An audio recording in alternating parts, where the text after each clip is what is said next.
Welcome to Quentin's Enginewerks. Sometimes some of the content here can get a little potentially offensive, so viewer discretion is advised. So if you're viewing this from work, be discreet. I advise you to watch this when the boss is not around. Welcome to the show.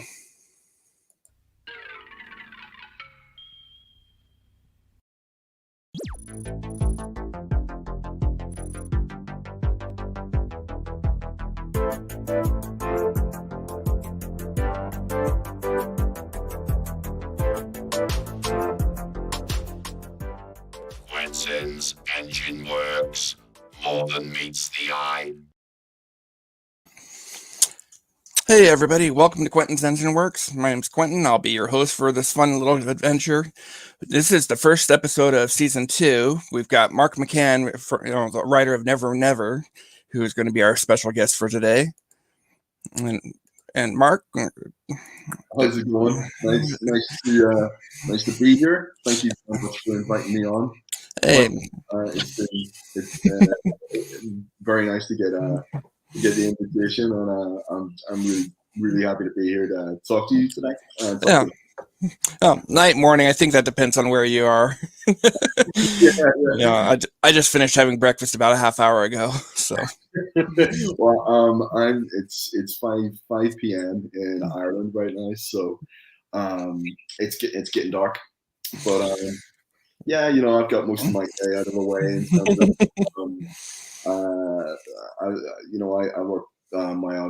work my normie job, and then I work my writing job. So I get ready to on the evenings that I'm free from my normie job, I do my writing. So I understand. I completely understand. Actually, I was going to bring that up a little bit later on. I like to start off with stuff a little bit lighter, more fun. I call it the Mount Rushmore question. For me, my Mount Rushmore of pop culture. There's a little bit of an 80s influence. For sure. There's Transformers, G.I. Joe, He-Man, Star Wars. Well, funny, we're on the same page with a lot of that, and I have to say how much I just appreciated your intro sequence, because I'm a huge TF fan. More so recently, I'd fallen out of the loop in recent years, but a friend of mine got me invested in the IDW run, and I thought it was fantastic. So I read all the James Roberts, John Barber stuff. Oh, excellent! And I went back, I read all the Simon Furman stuff, and then I went back and watched the entire TV show. I picked up all the DVDs and watched them the whole way through. Excellent. So, I got caught up. Yeah, well, I've interrupted. I've got. Yeah, all right, Devastator. I love it. That was a Christmas present that took 2 years of asking for to make happen. But I love it, Devastator. I still haven't got that BAF. Now I've got a couple of the combiners, but I still haven't got Devastator. Yeah, I had the original Devastator back in the 80s. With all 6 of the Constructicons, and awesome.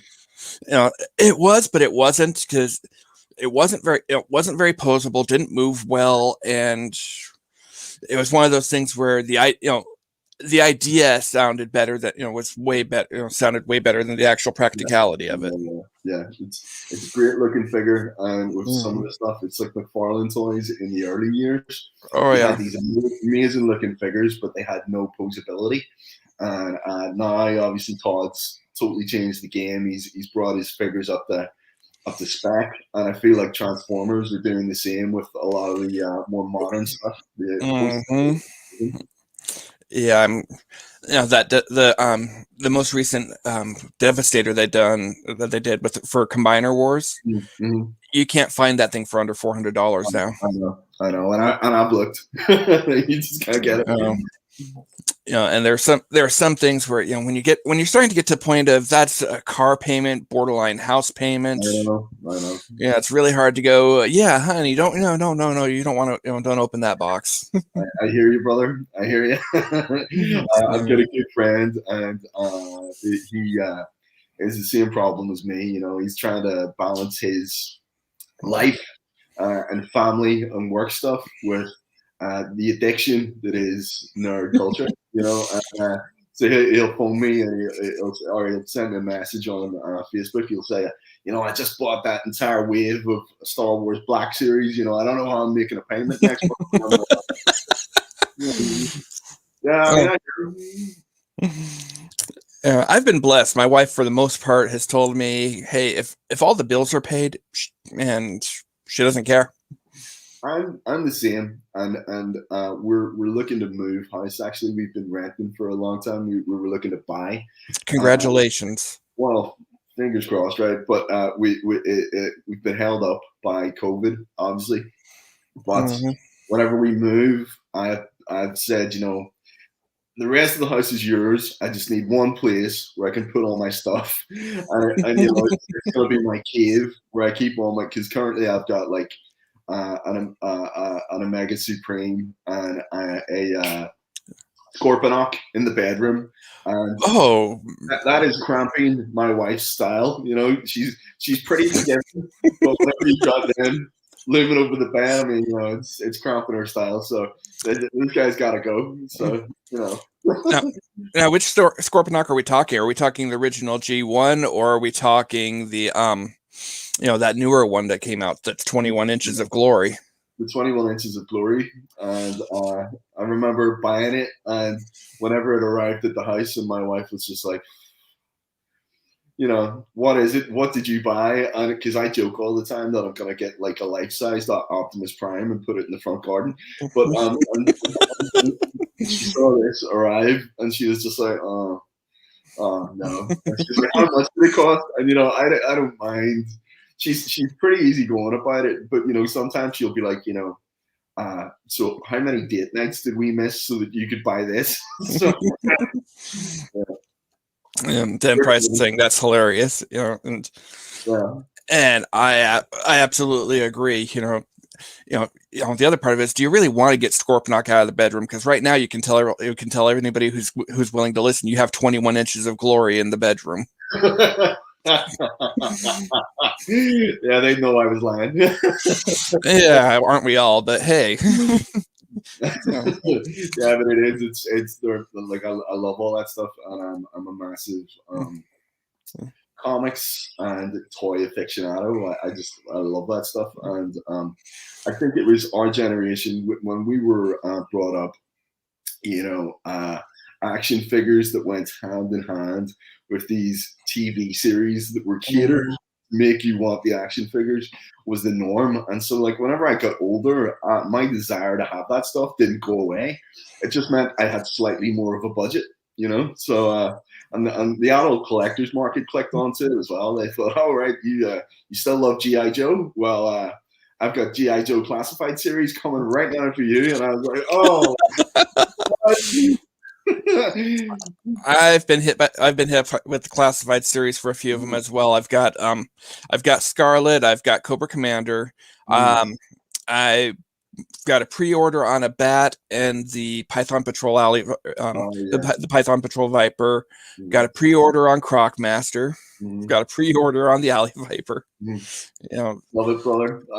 My Grail was actually I got the alternative version of Roadblock, where he's got he's wearing kind of like the more casual gear. Oh, nice.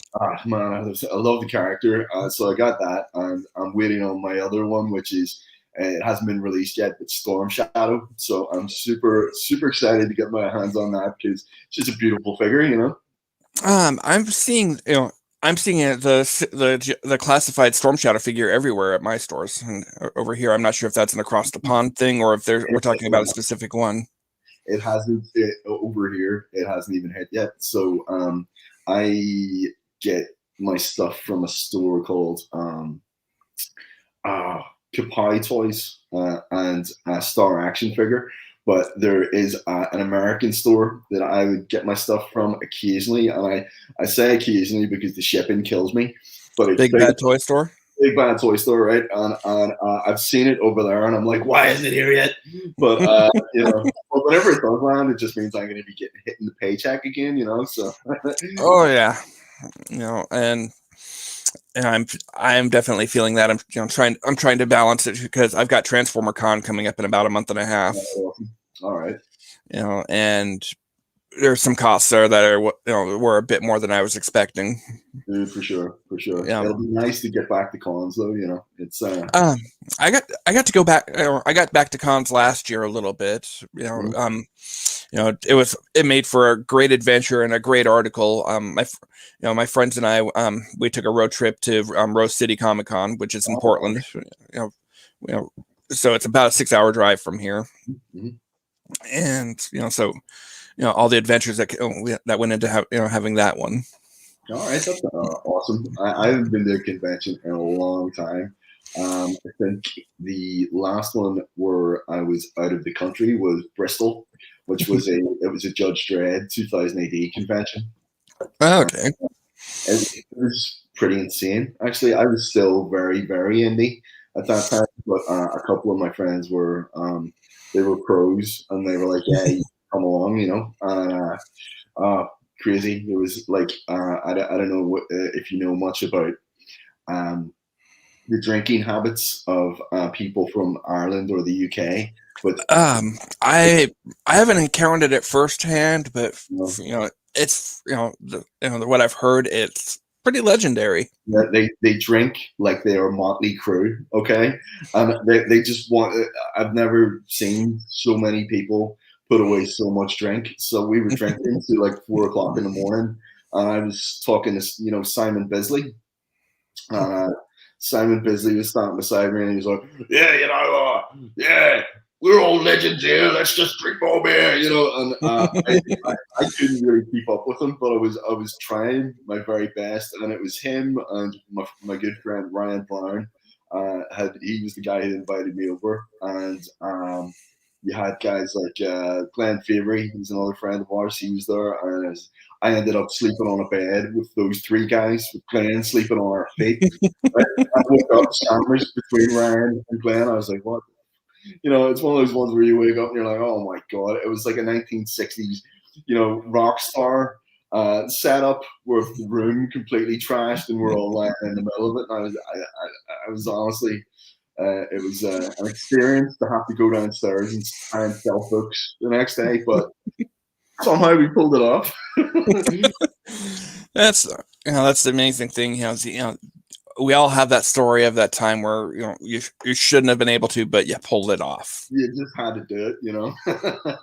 It's I always see it as one of those inspiring feats of human nature. Whenever you've got an epic hangover and you're just like, I'm just gonna do it.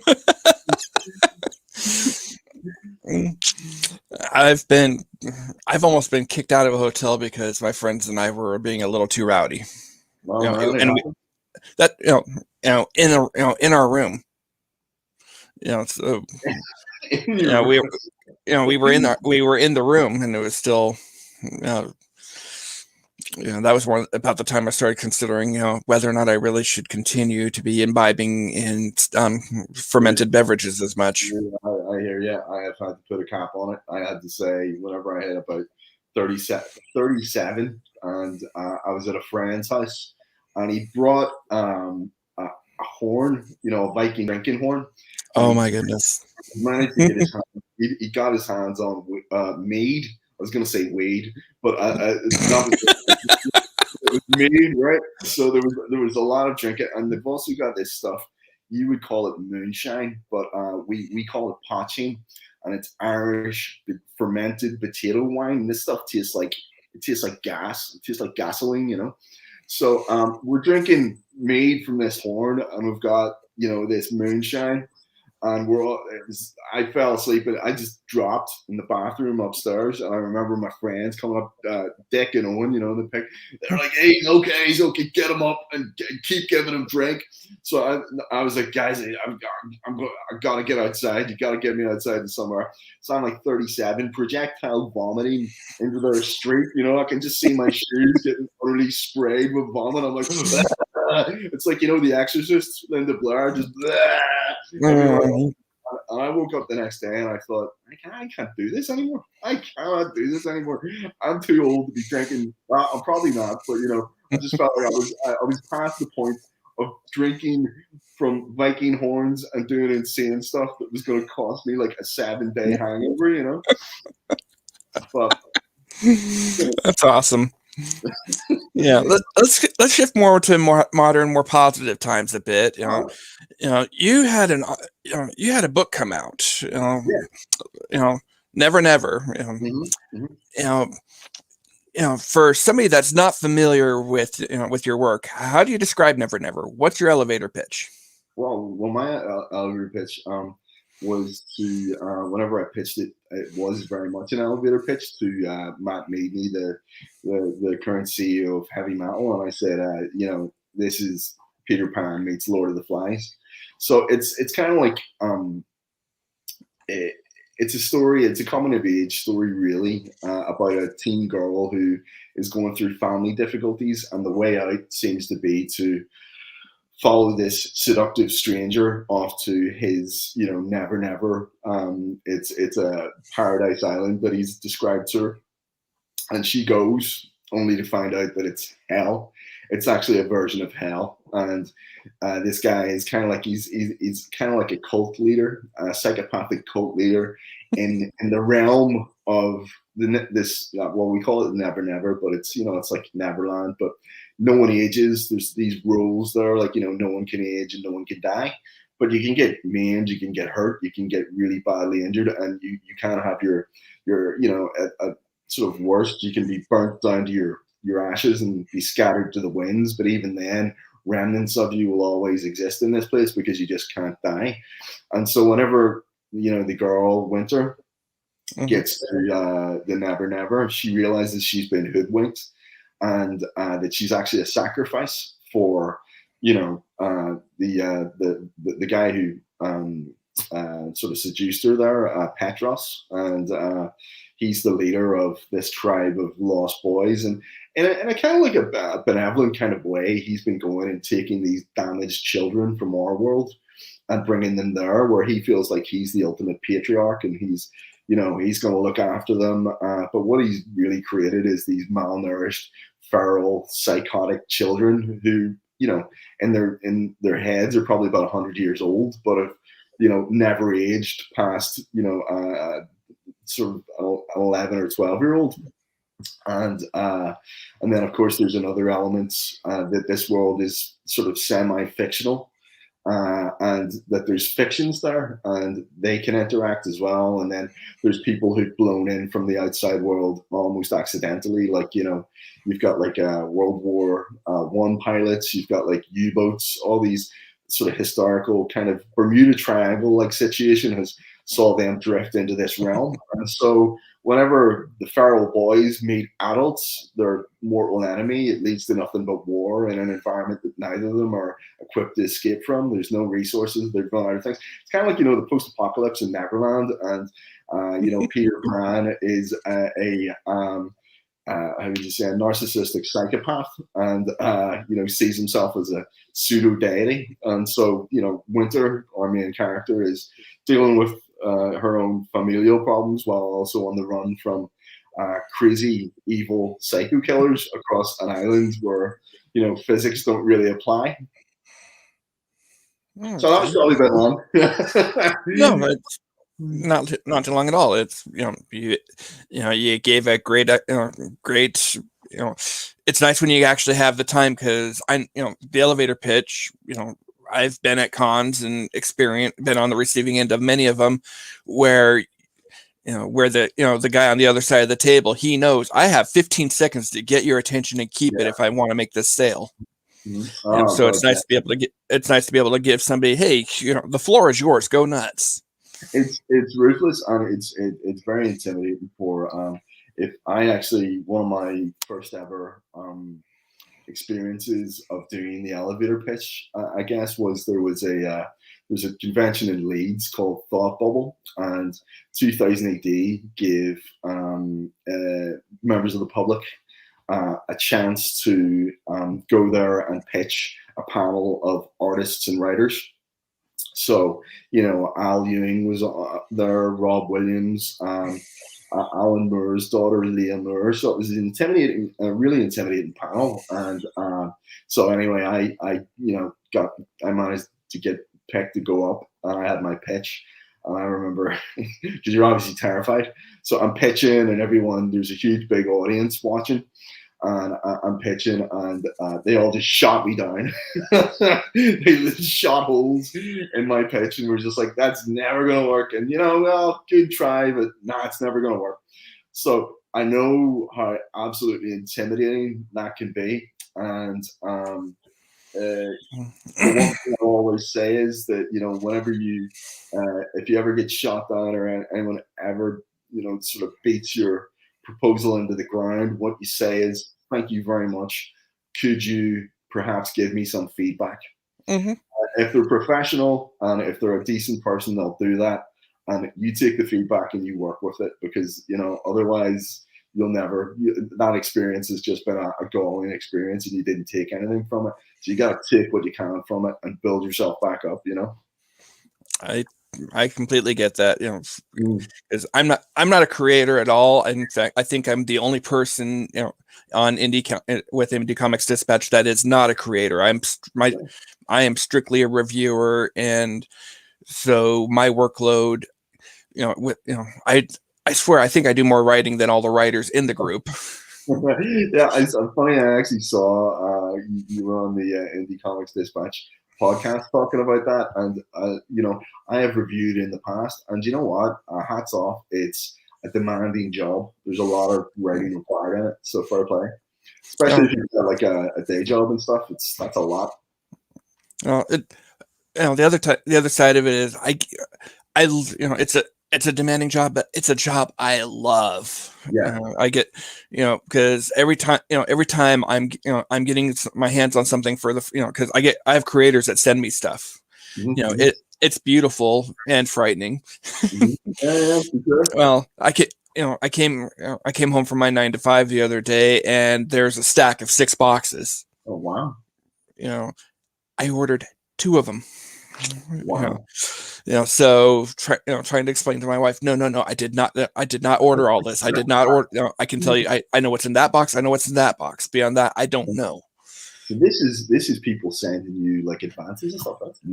I'm getting advances or advances or stuff that's already been out, and they're getting ready for their second one to come out. So they're going, hey, here you go. Please write about it. Wonderful. It's a wonderful position. Well, I'll have to speak to the marketing guys over at Heavy Metal and see what I can swing, Quentin. Don't get me wrong. I'm not saying, hey, please give No, not at all. But I would, because honestly, part of to me, part of what makes if you've read my reviews, you'll see in each one of them I have as a geek on a budget. Because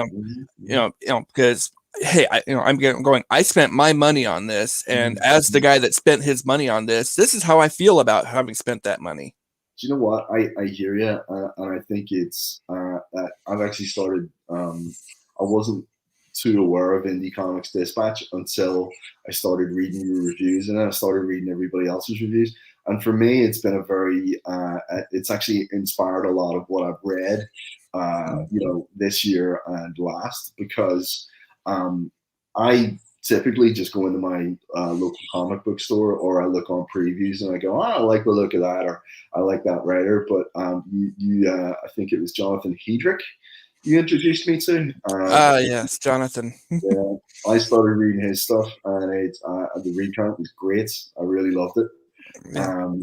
I've got a load of other books I'm waiting on Nottingham coming out. I'm really looking forward to it. But I used to be a massive all in Marvel head. I read nearly everything Marvel did, and I read a lot of DC stuff. Read a lot of just mainstream stuff. But I find moments the more interesting and riskier stuff is coming out in the indies. It is, and I've always read the indies, but now I find that the indies are sort of taking priority in my reading. For me, they took priority because it seemed like the amount of truly good stuff you're getting from the big two, where you're going, oh my god, other for me it was, Marvel was giving us the Darth Vader Volume 3. That, oh my god, that it reads like a friggin' movie. It's phenomenal. Gregory Peck kicked ass and took names there. Got it. But that the DC Black Label stuff, for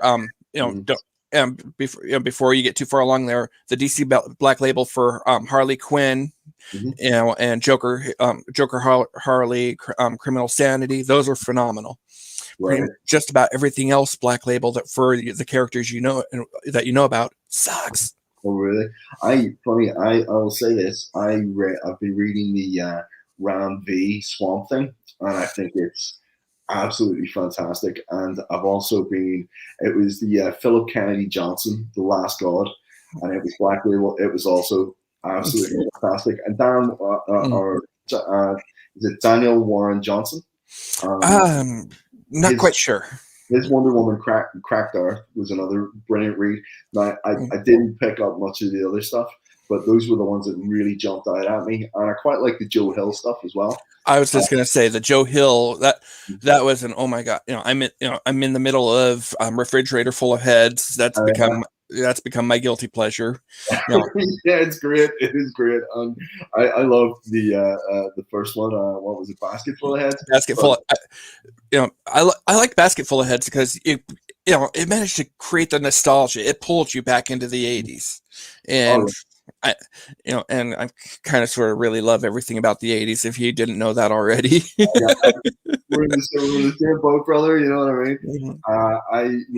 I'm the same. I love Basket Full of Heads, and I loved what was it called? It was the one Stuart Eminem did the artwork for it, and it was the underwater. Oh, The Plunge. That was I called that one X-Files meets the Abyss. Muy bien. I loved it.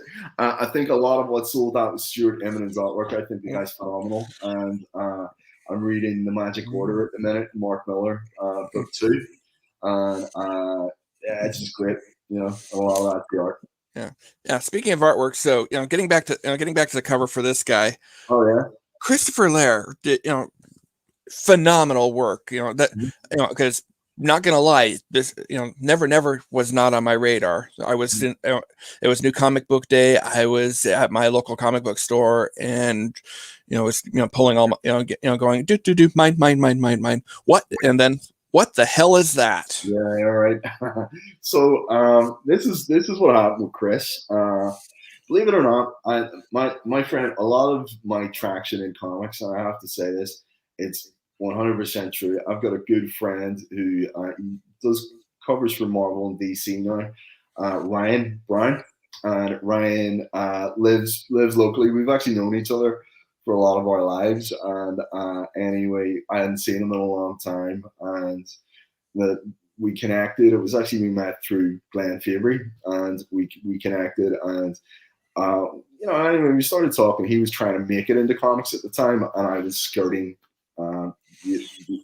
sort of the exterior. I'd sort of written a couple of novels and then dipped out, and I was sort of dipping my toe back in and trying to work out what I was going to do next, because work stuff had gotten away. So anyway, Ryan and I ended up talking a lot, and we did a little series called Esther the Relic, and we only did one part. We were going to do 3 parts. It was going to be for heavy metal, but they were changing administration at the time. And part 2 was going to be drawn by Bisley. We've actually still got the layouts, and Ryan was going to paint over them. And I think that was going to be the same for part 3. So Esther the Relic, it's actually still on his website. You can read it. And it's so anyway, we'd always been working together here and there. And anytime he saw anything cool or heard anything that was happening, he'd hit me up. He'd say, "Hey, have you seen this guy's artwork?" Or So anyway. He was going to initially do the cover for Never Never because he's my buddy. I get that. He was like, I'll do the cover for Never Never. But he had so much work on, and he was in the middle of a lot of stuff. He was trying to move house. And he said, "Listen, I can't do it." And I was like, "Oh, sorry, I understand." And I think it was maybe a week or two later, he messaged me. He said, "Have you seen this guy?" And he sent me Christopher Lair's stuff, and I was like, "He's good." And Ryan's very funny, you know. And he said, "I think this guy could really be good if you get in touch with him. He could be the next guy." And I was like, "Oh." So anyway, so I hit him up, and we had a conversation. And I said, "You know, listen, I really love your stuff."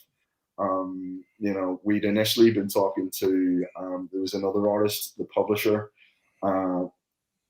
Didn't want to go with him, which I loved his work, but you know, unfortunately, it is what it is. So we ended up, we got in touch with Christopher. I had a chat with him. He said, "Yeah, I want to come on board," and I sort of roughed out what I wanted to happen on the front cover, and the emphasis was, I said, like, I want this to look like John Carpenter's The Fog, but you know, with feral sort of teenage boys in it. And I want, you know, this giant crocodile flopping around. And so he got it pretty much first go, and then Ryan looked it over, and Ryan must have picked about 100 holes in it because he's a total psychotic perfectionist.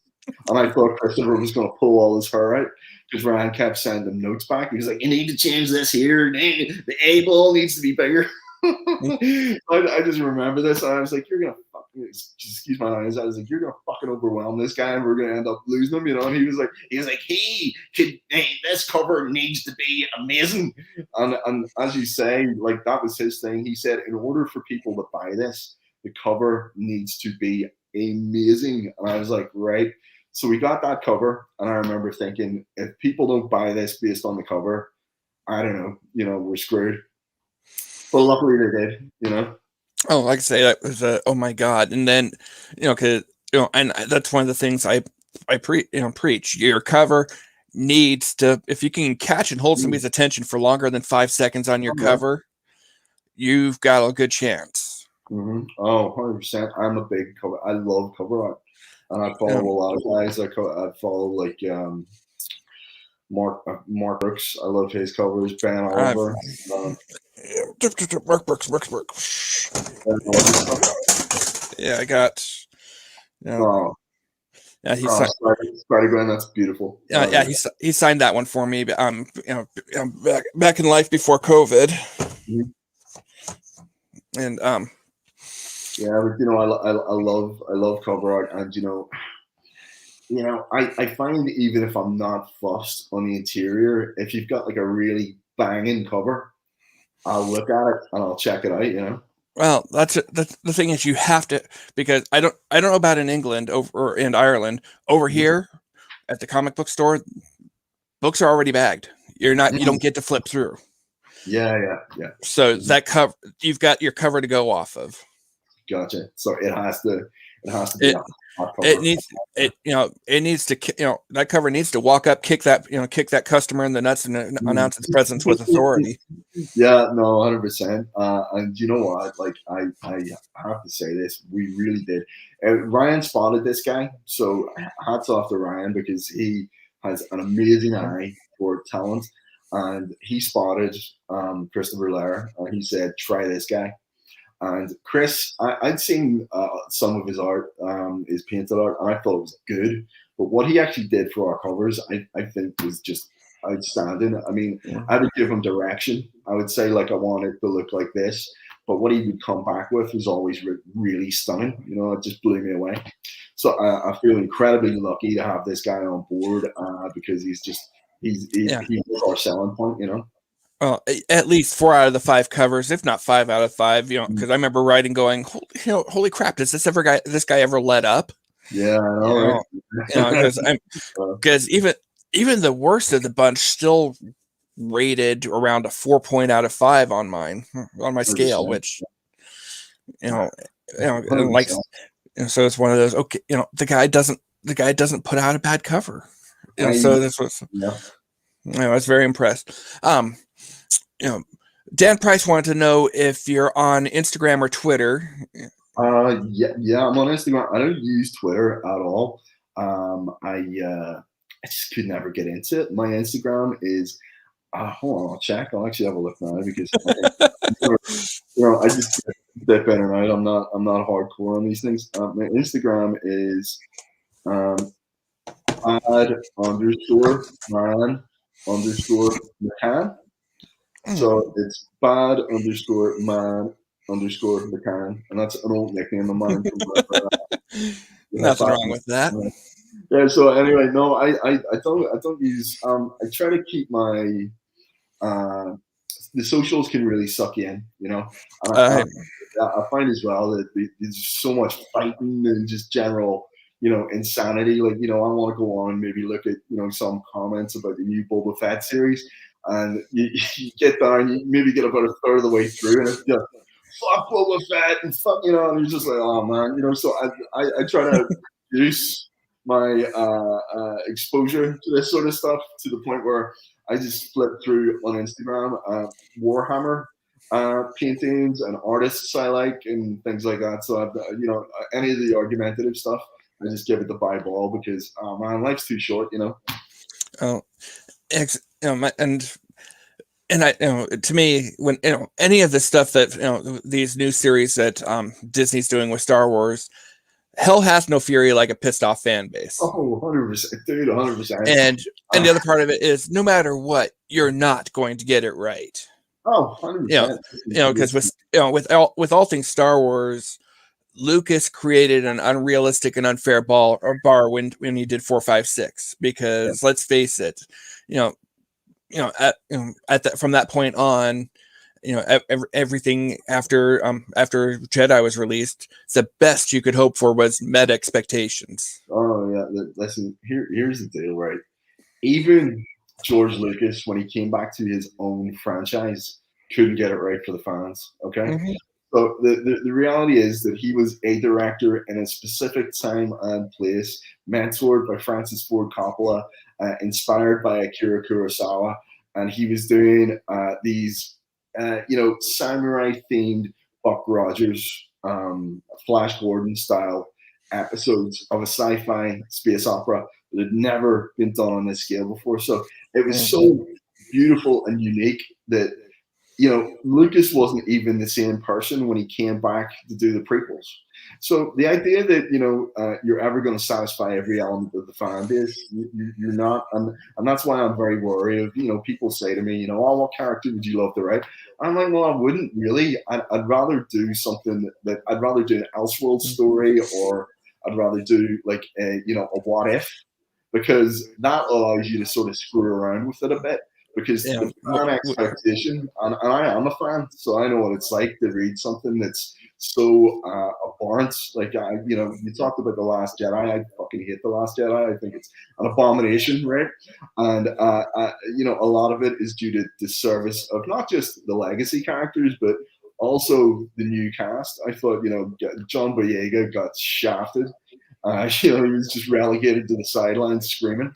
And, so I find it so difficult to deal with that level of fan expectation that I would nearly need to, as a fan myself, know that I hadn't screwed it up for people exactly like me who are going to come along and read it, Absolutely.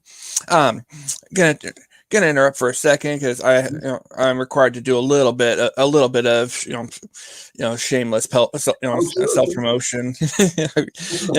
If folks, if you like what we're doing here, if you like everything that you've been getting from Indie Comics Dispatch, you can support your favorite new Indie Comics news source.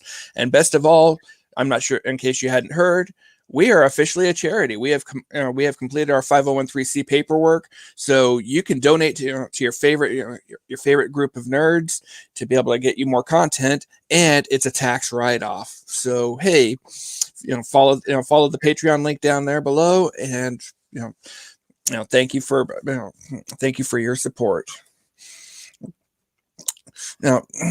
So before you did Never Never, did you ever do any others? Get any other small press stuff out, or? Yeah, well, I mean, I started off. Ryan always tells me not to talk about this because it was so long ago. But he's kind of like my unofficial agent, But I started off. I used to write books, and I wrote some small. It was like some pulp, sort of horror novels. And then I took, and I actually wrote three novels that I published, self-published, and then I wrote two more novels that I didn't publish, and I think it was maybe because they were too personal for me, and I was afraid. Well, I wasn't really afraid. I just didn't want to sort of. I didn't want family or friends to read these and sort of see themselves in them, or maybe see uncomfortable stuff that I was going through in them. But anyway, I kept those ones on the shelf, and maybe in the future I will release them. But I hadn't done anything remotely comic book related, and I actually was gonna go back to writing books with a more like, I mean, I love James Crumley, and I'm trying to think what other private eye type novels, Raymond Chandler, just basically hard boiled PI novels that I or what's the name of the writer? He wrote L.A. Confidential, James Elroy, stuff like that. Oh, Right? I love all. I've got nothing on that one. Yeah, so I loved all that stuff, but I obviously love horror, so I'd sort of written them as horror. I guess the closest you could compare them to would be the Steve Niles, Cal McDonald stuff, except I'd set mine in Belfast. And anyway, I was just going to do stuff like that, and I was always a massive comic book fan and reader, and had been since I was very early childhood, but I had no specific ambitions to work in comics until I just ran into Glenn Fabry one night with a group of friends that I knew, and we sort of talked about it, and he said, well, why don't you try and do some comic book stuff? And Glenn said, oh, because he was drunk, he said I'll draw something for you. And I was like, oh, no way. So this guy, who was like a childhood hero to me, had done Slain and done Hellblazer, Nice. all this stuff, and he's going to draw something for me. So anyway, lo and behold, he didn't until years later. Whenever we both worked for 2000 AD. But so I started off, in novels, and I sort of segued into comics. I started working in the indie scene. I worked for an indie outlet called Comic House. I worked for Sector 13, run by my good friend Peter Duncan. He's my editor on Never Ever. He's a great guy. He loves comics, loves kids comics. He's got his own thing called Splank, and he's got the best of the best. So the UK comic creators come onto this, so he's a great guy. Him and Lawrence McCann. So I work with these guys in the indie scene, and then I was doing stuff for 2000 AD, and heavy metal became an option whenever I got to know one of the editors at the time, Frank Forte. And Frank is a lovely guy, very talented dude, does Warlash. I was going to say, I'm familiar with Warlash. Oh yeah. So Frank's a great guy, and we got talking, and he said, well, and initially I was going to be, he said, why don't I get you in to do a short story for one of the issues? And I said, oh, that would be amazing, So it was Glenn and I were going to do a story, and Glenn was kind of like my ticket in, because they didn't really care about Mark McCann, but they really, really cared about Glenn Fabry. But what happened was Glenn Fabry, he said, oh, you know what, I'm kind of busy, I'll do the cover, which left Mark McCann with no artist. So last minute, I was kind of like, oh, I'm not gonna get to do the book. So Ryan Brown stepped in once again. He said, hey, I'm talking to this guy called Paul Fry, and he's just done some work for DC. Why don't you talk to him? So I did, and what happened basically was Paul and I did a strip. We talked over with Frank, and we did a strip for issue 300. But in order to get that done, Matt Meadney, who was taking over, so this was a new administration taking over from the Jeff Kralitz administration, and he had to call me up and just okay everything, So I was surprised I was getting a face-to-face call, and I didn't think it was ever going to happen. At this point, I thought, that's it, So I was doing more work for 2000 AD. Anyway, the call comes, and we're talking, and he tells me what he wants to do, and he said, hey, have you got anything else in the pipe? We're going to do this line kind of like Image, you know. And I said, well, I was going to pitch this book to Image. It's called Never Never. And I pitched him the idea, elevator pitch. I said, it's Peter Pan meets Lord of the Flies. And I just hit him really quickly. And he went, wow, yeah, we want to do it, you know. And I thought, great. So that's how Never Never came about. And it was sort of purely through indie back channels and doing small bits of industry work and talking to people. A lot of it was networking, you know, and knowing people who are, you know, pals of yours who are going to try and help you get work. You try and help them get work. And, you know, that's a lot of it is just if you know somebody and they're talented and they're a nice person and you want to give them a shot. So anytime anyone, you know, contacts me and says, hey, you know, I'm doing this thing, do you know any artists? I'll always say, hey, if I can help you, man, I'd love to, because you get helped a lot and that's how you get there, you know. I totally understand. There's a couple of artists that, you know, when people say they're looking for something, I'm going, okay, this, you know, person A, person B, and person C. Yeah, you gotta do it. I mean, comics is a weird scene, man. You know, there's I'm sure at the top end there's a lot of people getting paid mega bucks, right? You know, like Scott Snyder and, you know, maybe guys like that McFarlane guy. I think he does okay for himself. I think Todd McFarlane probably does all right. He probably has some leftover change at the end of each month to put into a savings account. But for the rest of us down at the bottom, typically we're like dashing around trying to get things done while juggling the day job, and you know, and I say this to people all the time. Anyone says, you know, well, you know, comics, how do you get into it? And I say, you really have to want to be there. You really, really have to want to be there because it is tough, especially at the bottom. But you know, I think really rewarding. The big thing from my observations is it's one thing to, you're right. You really have to want to be there. But okay, congratulations. You got in the game. You had a book that beat the crap out of everything out there. Yeah, I mean, then the worst thing is, you know, when you get hit with the question, what's next? Oh yeah, well, what else you got? Oh yeah, well, I mean, in my case, I have got a reasonable amount of stuff in the pipeline, and like I say, this is where the rewards come in, because sometimes it's not straight away financial. Sometimes the financial takes a while.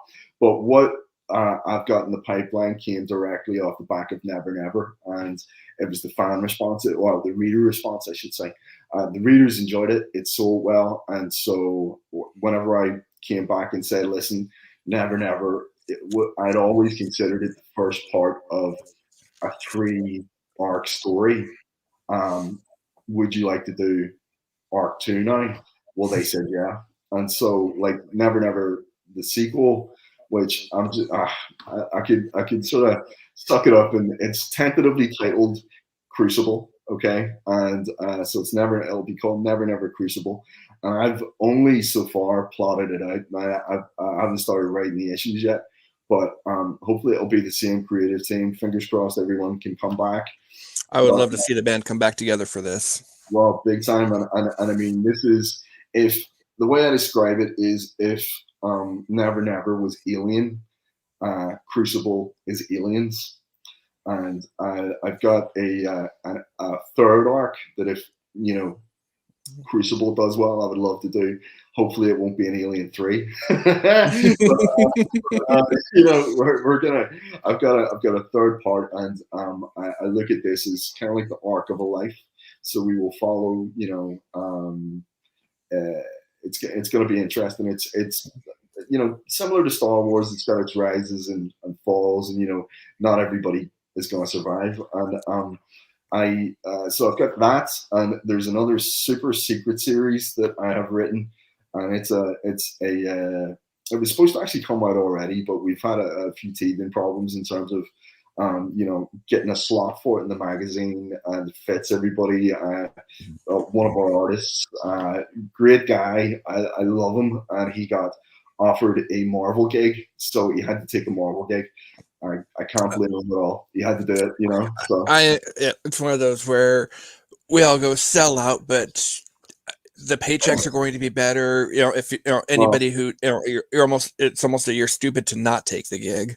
I was so sorry to lose him because he's such a great guy. But you know what? We've got somebody else potentially lined up, and if she comes on board, I think her stuff is equally as beautiful. So this secret series is initially what happened was it was supposed to be a six issues or six parts in the magazine, which would then be collected as a graphic novel.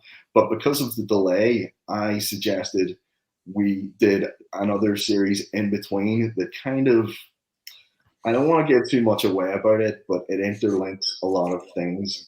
Excellent.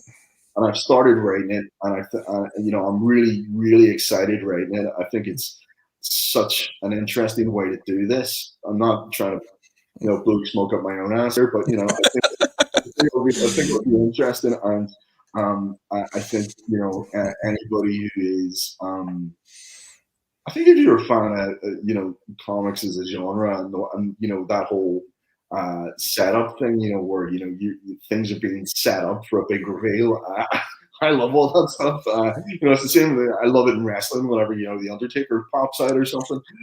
Yes. Strong. I love that stuff. I love the drama. So that I'm trying to do something like that, and so these will be in the magazine, and I'm working on them. And I had two other pitches that I'd done. One, nobody wants to touch it because it's I don't want to say it's too risque, but right now people are afraid to do anything that is going to rock the boat too much in case somebody or other sort of gets offended. And my attitude towards art is you're never going to please everybody, and someone's always going to be pissed off about something. And I kind of felt like the story is kind of like it's a noir, it's a horror noir again, and it's crime meets horror. But I don't know if we'll ever get that picked up in current era. I would like to get it funded, and I'm going to see what I can do with that. And then I've got another thing that it's too much in its infancy to talk about, but I will be pitching it later in the year once I've got everything else written. So I've got to write a couple of series. I've got to write Never Never 2. I've got to get this layup series, and I've just got to finish off the end of that main series that was supposed to come out already. So I'm busy with that, but it's all coming out. So I've got stuff in the pipe. Have you thought about going through Kickstarter to make some of this stuff happen? Yes, I have. And finally, whenever I was much lesser known, I done maybe about a few things for 2000 AD at this point, and a friend of mine, Stephen Austin, and I decided that we were going to try and do a Kickstarter for a series titled Black North, which sort of a sci-fi dystopian crime noir. I noticed the theme, crime noir. Fond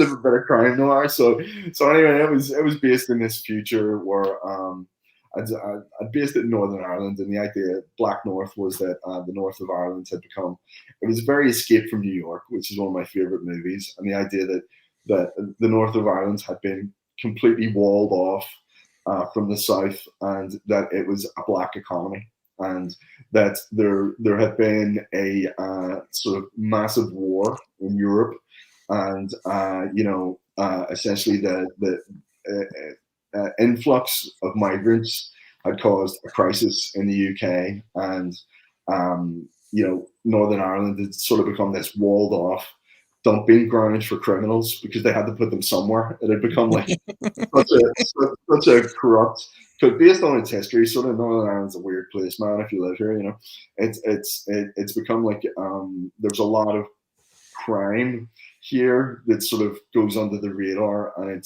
it's because of the past with paramilitarism and stuff like that. There's been a lot of openings for these organizations to get set up. So I thought, wouldn't it be interesting if it just became a whole black economy, and they said, you know what, we can't deal with this, just wall it off. So Stephen and I, we did 6 pages, and I heavily developed the entire story. I wrote the entire thing, and we put it on Kickstarter, and we didn't pass muster. So we ended up the Kickstarter failed.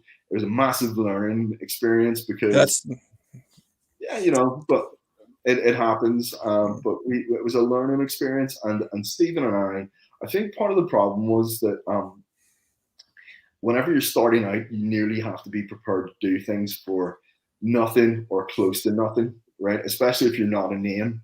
And we were kind of like going, well, we got to.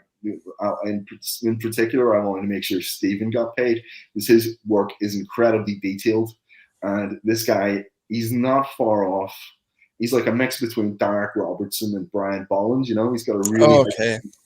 hyper detailed style, and it is labor intensive.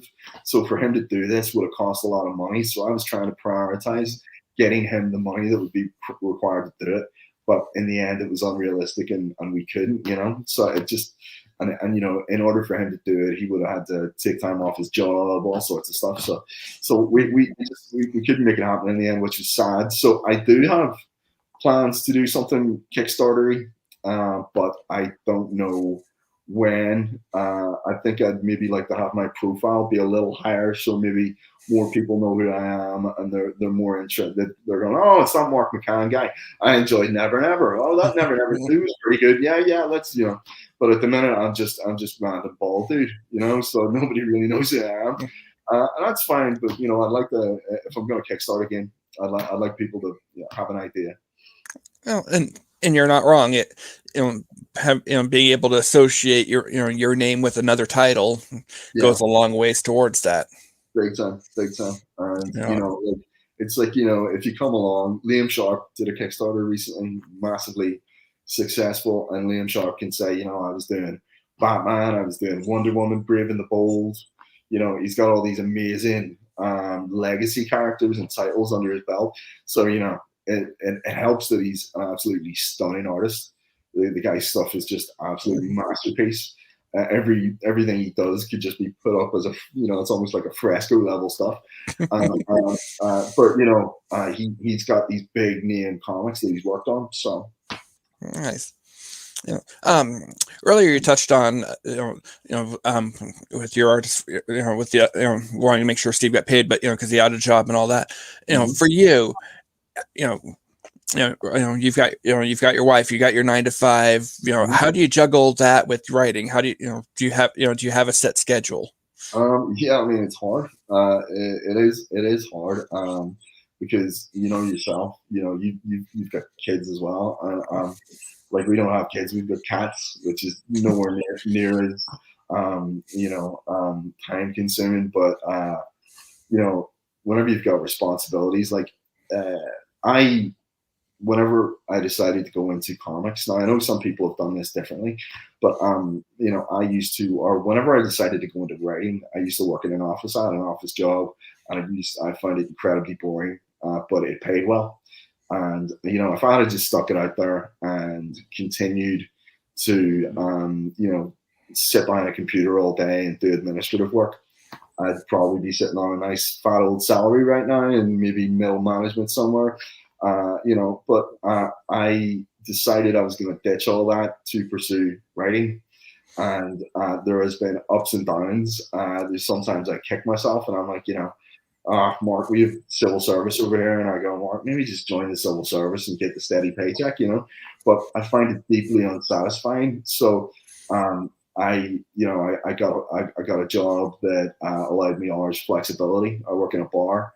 And I work about 35 hours a week there. I write for about 35 hours a week in my free time, and it is about structuring it so that on my days off, I get up, not my days off, on my days I get up, I train in the morning, I come back, I eat, I have a little nap, and then I start working. So I either go into work in my job or I start writing. And in the evenings that I'm not working in my job, I'm always writing. I always sit down and I set those hours aside and I go, right, cup of coffee, headphones in, let's go.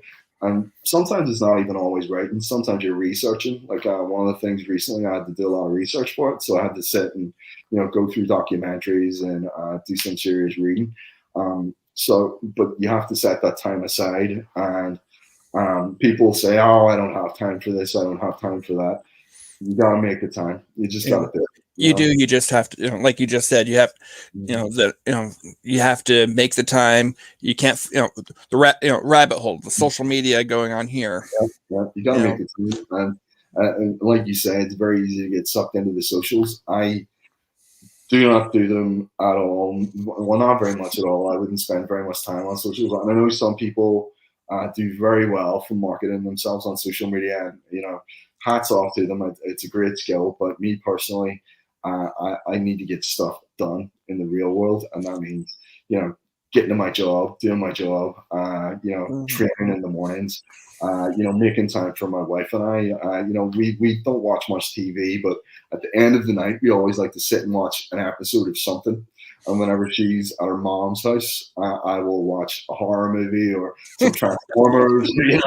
So you gotta make that time for you as well, otherwise your head will just explode. So one of my favorite things to do is I paint Warhammer 40K miniatures and I customize action figures. So I use the I made, what did I customize last year? I haven't done any recently, but I customized. Do you remember Kane from the Clone Saga? I made like a custom Kane, and I made like a little different customs here and there. But I love doing that sort of stuff. I find it really, really fun. And maybe just for an hour here and there to let you blow off some steam, I totally get it. I've been in the middle of working on a couple Transformer models with my kids. Awesome. I saw them on the socials. And those guys are the flame toys. Give me 1 second here, and I've got here's one of them. That is great. Oh, unfortunately, from my observation though, the artwork on the box. Yes. Yeah. The actual toy, the actual model kit, it's it's great. You're not going to have to do any painting, but it doesn't have as much detail as you'd want. It's basically, it's very posable. You're basically putting together a snap together toy. Oh yeah, sure. So it doesn't have much pop. I used to build. It's got some, but nowhere near what you would want.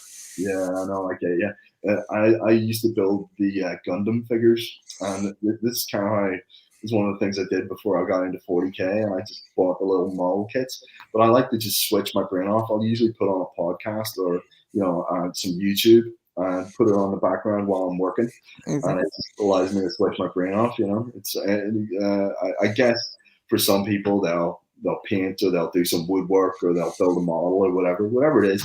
But the one thing I try not to do is sit on the socials, because you start looking on, somebody's social media, and then 2 hours later you find you're still there. You've just been scrolling down the rabbit hole, Yeah, I've had a lot of that, especially especially some of the moments over the last couple of years. Because it was just about 2 years ago to the day. Over here we all got told, hey, we're gonna take a break for a couple of weeks. Yep. No. Try and hit the reset button. Because we're the industry I work in. Oh my goodness, people. Realistically, with our proximity and to where patient zero was and all that, I strongly suspect we had it before we all knew what it was. Yeah. No. I know because. Because there were a lot of us that were going to the doctor, and doctors going, yeah, it's not a flu, it's not presenting like a normal infection. Yeah. I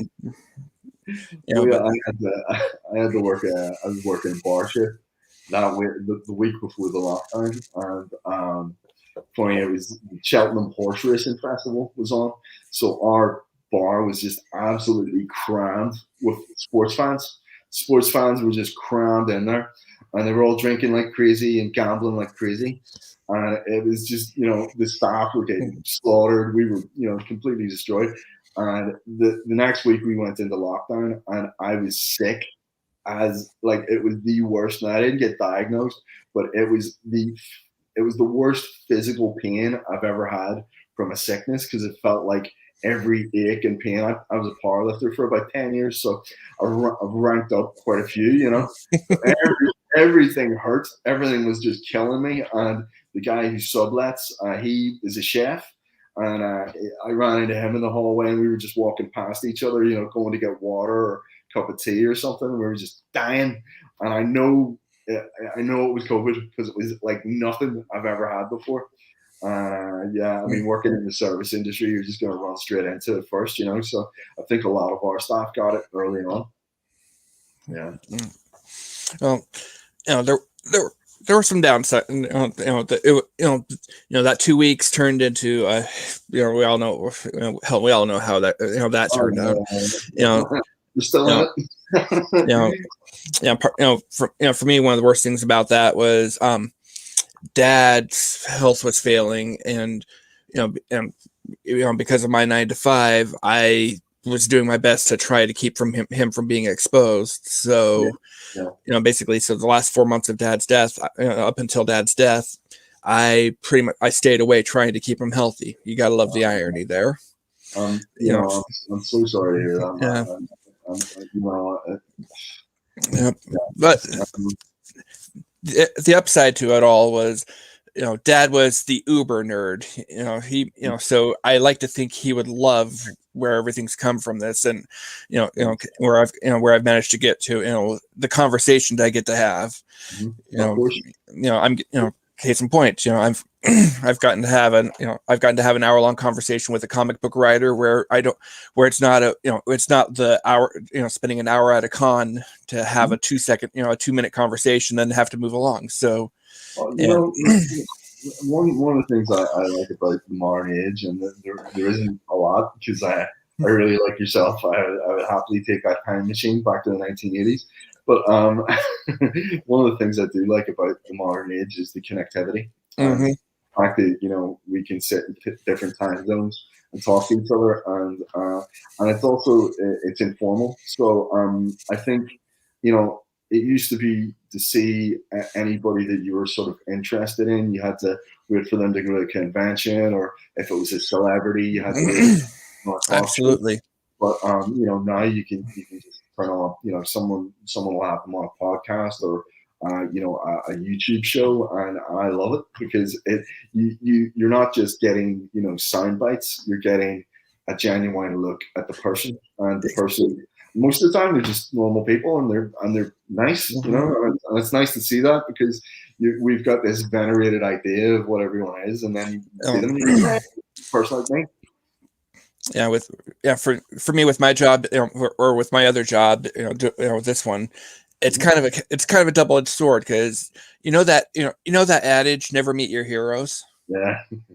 There have been a couple along the way where I've gone, oh God, I really wish I hadn't.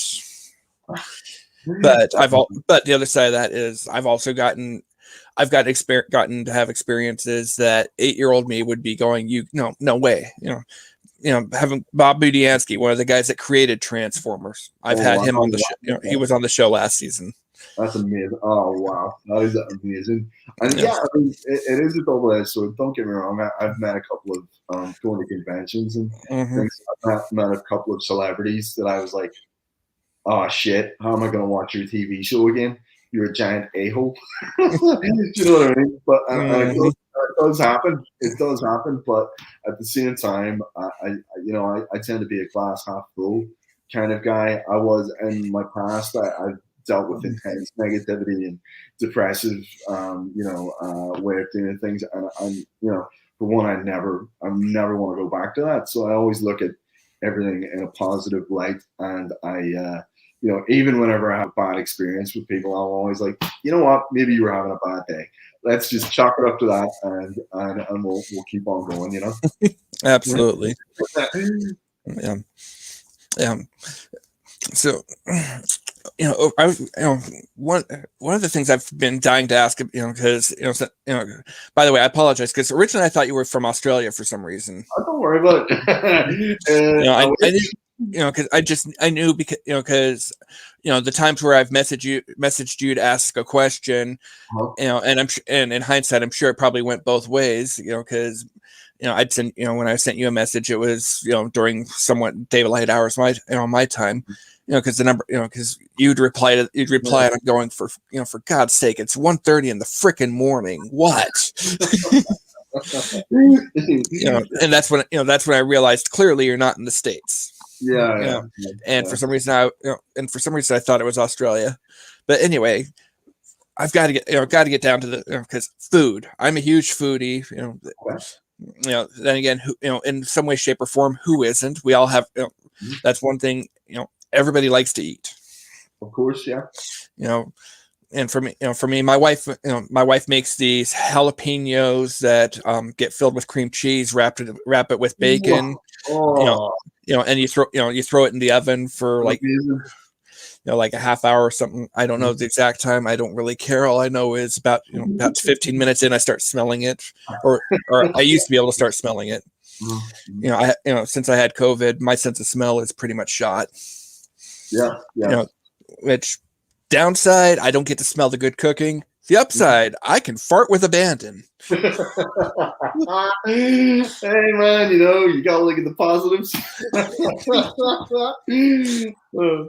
But so what are some what are some treats that you guys have over there? Because over here, I'm sure you guys see on TV. God knows we're in America we can't have something that doesn't either have cheese and or ketchup on it. Well, so for starters, yeah, I mean, I visited the States a very long time ago in my 20s, and I was in Catskill, upstate New York. And I went to a place called Maggie's Big Mouth Burger, and I ate this burger, man. It was fucking huge. This thing was like, it was like the top of a sewer, and if you ate it, and you ate the gherkin that came with it and all the fries, you got a T-shirt that said "I survived Maggie's Big Mouth Burger," and you got your photo on the wall. So I ate it. It was like one of those man versus food things. I ate it, and that thing nearly fucking killed me. I was out in the parking lot going, but anyway, right? So I know how you Americans like to do things. The bigger, the better, right? So anyway, I love American food. Just to get that out there, I absolutely love it. Treats, Irish style treats, things that you would get in Northern Ireland.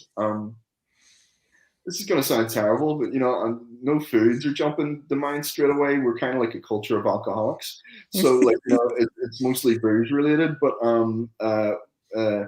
if I was to say something that I love, that's it's only a mother can make it. Only a mother can make it, and it's Irish stew, right?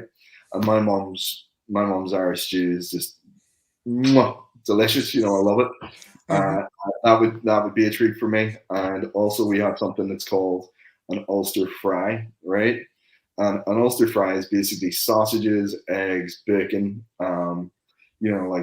different types of bread, pancakes, potato bread, things like that. And you have this typically if you've got a hangover from drinking too much, you have an Ulster fry, and it just takes the edge right off that.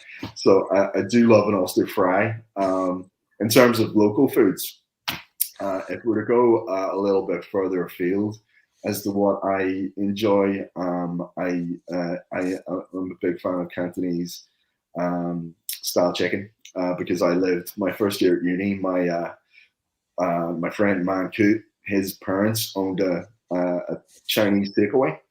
Very cool. Yeah, so I lived in this little shitty room upstairs, right? It was like a little Peter Parker room, except it was even shittier, right? So this is my first year at uni, and I lived in this room, and the dad, Manku's dad, Teen Fook, right?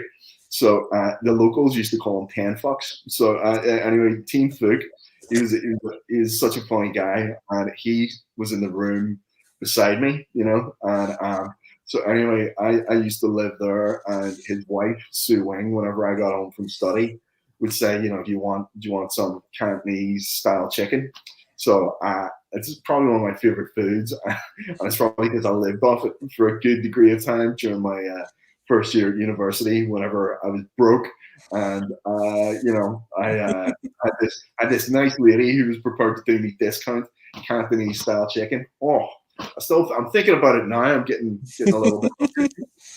But, Now, I don't remember if it was on an episode of Top Gear or Doctor Who or what it was, but there was a reference to bangers and mash.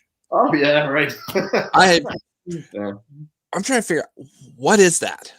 Bangers and mash, right? That's it is a very UK thing. It's a very British thing, I think. It is sausages and mashed potatoes, right? And Okay. that's it. You can chuck in some beans if you want to spice it up a bit, but it's usually just sausages and mashed potatoes. And you know what? It's great.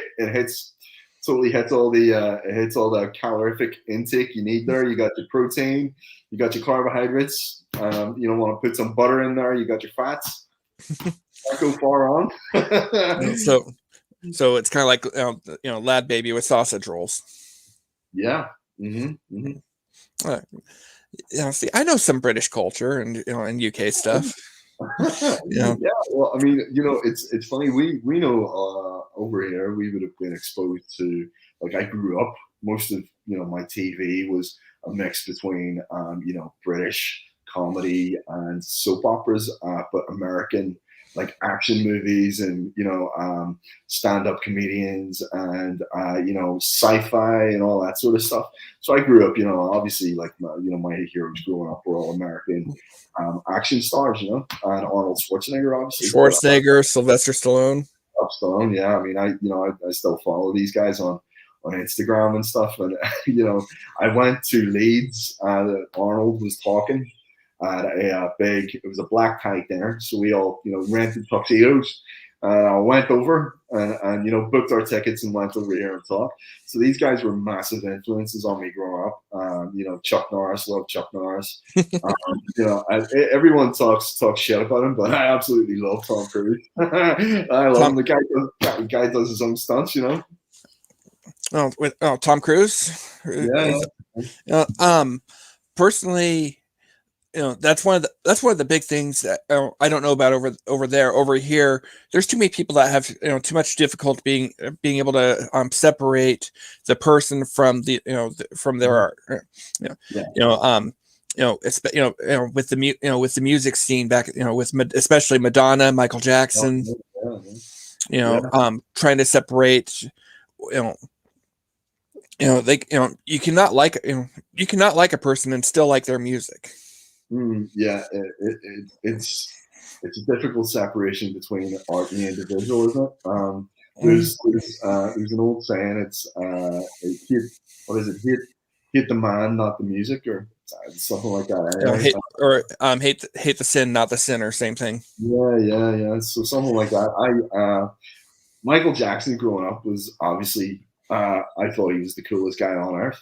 So, Moonwalker just come out as a movie, Thriller, all that stuff. So one of the first Captain Neo at Disneyland. Yeah. So one of the first cassettes I ever had was, Bad. So I remember growing up and thinking Michael Jackson was just the man. He was the best thing ever. And, Billie Jean is still just one of my, every time I hear it, I'm just like, ooh, I've got to, I always pop off in that dance because I love it so much. But, as you find out more about the whole situation, you're kind of like, oh God. And, it is difficult, it is very difficult. And it's the same with, I guess, a lot of what's coming out in modernity, but sometimes you have to divorce yourself from all that stuff and just go, right, let's just focus on the art and let's just look at the art. Like, I don't like to watch Pulp Fiction and think about how intimately connected to the Weinsteins Tarantino was at the time. I just want to watch the movie, divorce myself from what may have been going on in the background. It's the same with one of my favorite examples of this is The Wizard of Oz, because what was actually happening behind the scenes of that movie. The amount of shit Judy Garland went through is ridiculous. And that's it. Her and Mickey Rooney were these child stars who were just, I mean, there's no other word for it. They were abused, right? And it was horrific. But I watched that movie, and I in my head, I'm like, okay, switch off all the stuff about what happens behind the scenes here, and just enjoy this for this beautiful, fun movie that it is. Otherwise, it's gonna totally fuck with your mind. You know what I mean? Yeah. So with some of the other shows, are you a Whovian? Do you follow Doctor Who at all, or?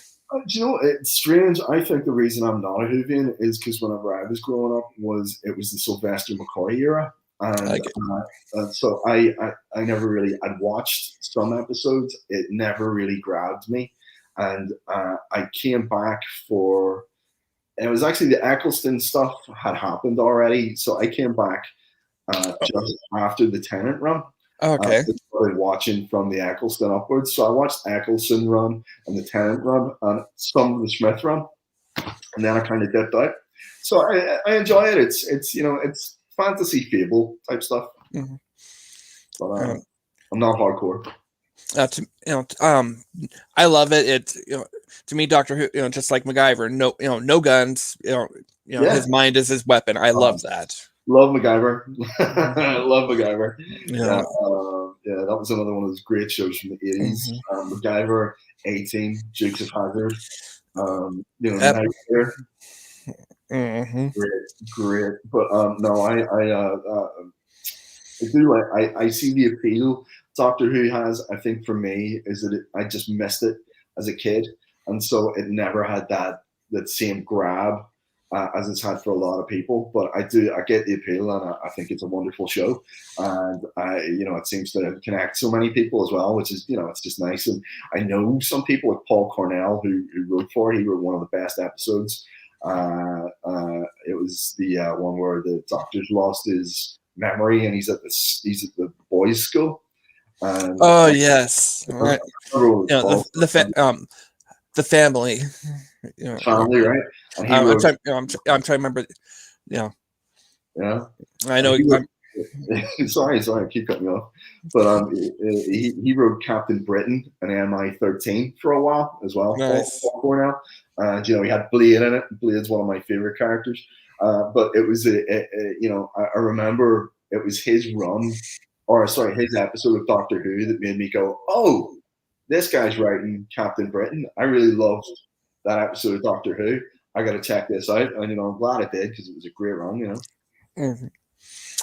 I've had a couple of moments along the way with some of the stuff like where because I until about 2 years ago, frankly, I didn't give a damn whose name was on the label for the comic book I was reading. I was just reading a comic.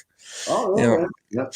And then when I started writing about them, which funny story about that, but I started writing about them and going, okay, if I'm writing about these things, probably ought to be to be fair to the to the people on the team, I probably should be including them so they can see, hey, this is here's what here's what I've seen, here's what I liked, here's what I didn't like. Yeah, for sure. And so that's when I started getting and not realizing who some of these individuals were, because this is the first time I've picked up a book with Neil and seen, hey, Neil Adams. Well, can I ask you this? Just I'd love to know, have you ever written a critical review of someone's book and had them react like really negatively to you? Once, and that was one of the best learning experiences ever for me, because I learned from that. If you're it's okay to read something and go, this sucked. It's going to happen. And it's even okay to put it out there and write it out and go and put it out there going, hey, didn't care. But don't tag the person in it. They don't need to be seeing that. If you're going to, that's one of the things where I learned after I came on board with the Dispatch. We have a standing rule. If it doesn't grade out at least a 2.5, we're not posting it. Sure. Yeah. You know what? We'll reach out to the creative team individually and go, hey, here's something that we did or did not agree with, or that we'd like to see done better. Well, do you know what? That's nice. And one thing I'll say is that it's good to listen.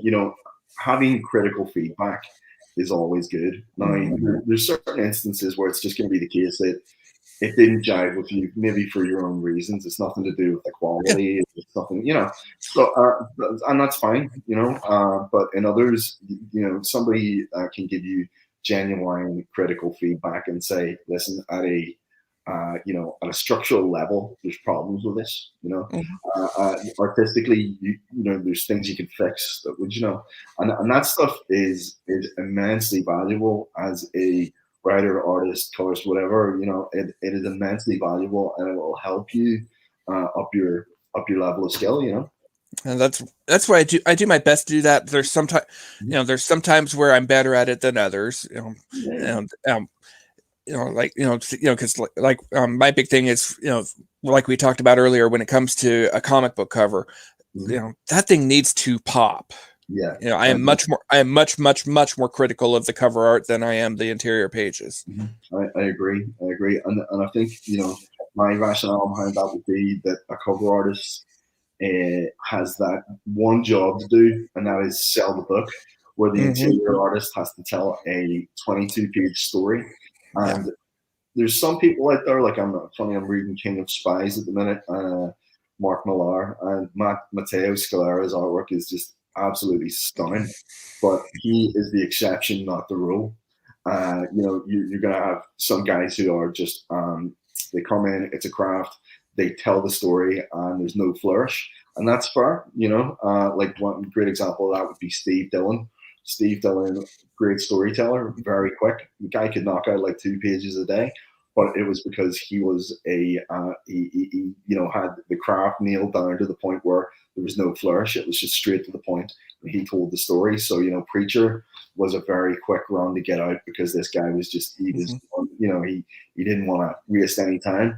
Whereas, Mark Millar uses guys like Frank Quitely for things like Jupiter's, was it Jupiter's Circle or it was Jupiter's Circle, and that book was delayed because Quitely has a very hyper detailed style. And it takes him forever. And don't get me wrong, I don't mind waiting for books like that, but sometimes there's a lot to be said for an artist who can just knock it out quickly, and it doesn't affect the story. You're not overwhelmed by how good the art is or anything, but it tells the story, and it gets the series done. That was one of the things, like Ninja Turtles: The Last Ronin. Oh yeah. Book 1 comes out, it's well done, and all that. And I understand, okay, there might be a little bit more of a time delay, but it took like 4 or 5 months for book 2 to get out. You can't leave people going, oh, and then where is it? I know, right? I know, and I think there's an impetus as well. It's like you said at the start of our chat. You said, so what are you doing next, right? And people will forget you very quickly, unfortunately, in the fluctuating world of comics and pop culture in general. You can just be consumed by this tide that is rushing forward with new content. So you sort of have to have a couple of things coming out so people go, oh, hey, there's that guy. A lot of it, there's old saying, consistency will win where talent will give out, and that is true, and I think there's something to being consistent and having, the books come out on time. Don't get me wrong, if you can be consistent and have an amazing story, amazing art, amazing cover art, then you really are winning. But normally it's the exception, not the rule, that you're going to have that situation, Very true. I've seen that happen where, like you just said, or trying to get the Holy Trinity, where you've got the great story, the great artist, the great cover, and everything, one of the things we've been dealing with is, since Diamond lost their monopoly. That's right. And since then, with my local comic book store, there's, depending on the week, nothing. It seems like it's been months since everything was actually all in at the same time when it's supposed to be. Yeah, I know. It's frustrating. I actually, my LCS, they're down the road from me, and typically I wait until I've got a load, and I'll go down and pick it all up in one go, or or they'll post it out to me if I don't have time to get down, But there's nothing worse than whenever you've got your load come in, and I'm like, here we go, and you flip through it, and then you're like, hey, where's that issue of whatever series I was reading, how come it's not in here? And it turns out there's been some sort of delay. It's very frustrating, but you know. Well, let's take it a step further. When you need to get that book in your hands because you're expected to write about it. Stray Dogs, Dog Days. It was like 2 or 3 weeks late. Oh yeah. Yeah. I had to buy a digital copy so I'd have something to work with. Well, I had it from the creator end as well, and that was that Never Never was delayed a couple of times. And it wasn't us. We'd actually got it. We got the pages done. We put everything together, but there was holdups due to Diamond, due to COVID, right up until the final issue went out.